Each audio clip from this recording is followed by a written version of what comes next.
तो दोस्तों स्टोरी की शुरुआत में भाभी को चावल फटकारते हुए दिखाया गया है कि तभी वहां पर किशोर आ जाता है। वो भाभी से बोलता है, भाभी ये मेरी बीबी का खत है, आप इसे पढ़ दीजिए ना। तब भाभी बोलती है, हाँ ठीक है अभी पढ़ती हूँ।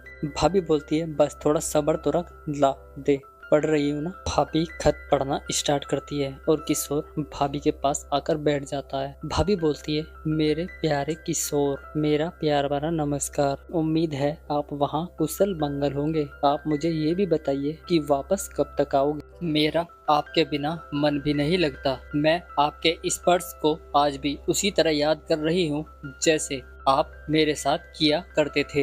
ये सब देखकर मालकिन बोलती है, ये तेरी पत्नी ने क्या लिखा है? मैं नहीं पढ़ती तेरा खत, ये भी कोई खत में लिखने की बात है। फिर किशोर रिक्वेस्ट करता है, तब जाकर मालकिन फिर से उसका खत पढ़ने लगती है। मुझे आज भी वो याद है, वो रातें जब आपने हमसे प्यार किया था। मालकिन खत तो अपने नौकर का पढ़ रही थी, लेकिन खत पढ़ते पढ़ते मालकिन अपने कंट्रोल से बाहर होने लगती है, क्योंकि खत में इतनी प्यारी प्यारी चीजें जो लिखी गई थी। आज भी मुझे तुम्हारी वो सांसें याद हैं जब हम दोनों की एक साथ टकराया करती थी। यहाँ पर मालकिन खत तो पढ़ रही थी, लेकिन वो दोनों एक दूसरे के सपनों में कहीं खो जाते हैं और रोमांस करने लगते हैं। यहाँ पर हमें एक दोनों का रोमांटिक कार्यक्रम दिखाया जाता है। आज मैं तुम्हारे बिना रह नहीं सकती, तुम जल्दी से घर आ जाओ, मैं तुम्हारा इंतजार करूंगी ताकि हम दोनों एक दूसरे के सुख में खोकर चरम सुख का आनंद पा सके। मैं तुम्हारी, बस तुम्हारी,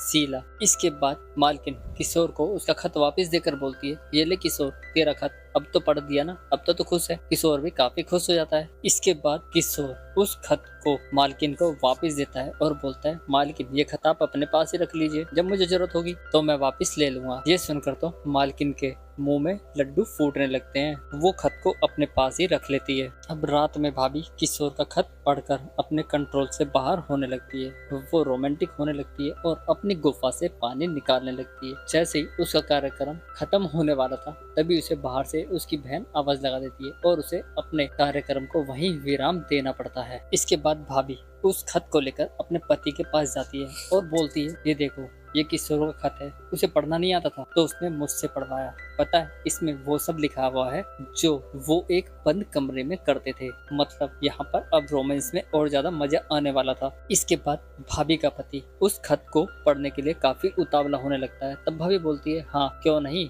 जरूर पढ़ना, लेकिन मेरी एक शर्त है, जो इसमें लिखा है तुम्हें ऐसे ही मेरे साथ करना होगा। जिसके बाद उसका पति ये शर्त मान जाता है। वो खत पढ़ते पढ़ते रोमांटिक कार्यक्रम में लग जाते हैं और रोमांस करने लगते हैं, लेकिन वो कुछ कर पाते इससे पहले हमारा ये एपिसोड खत्म हो जाता है। तो मिलते हैं नेक्स्ट वीडियो में, तब तक के लिए धन्यवाद।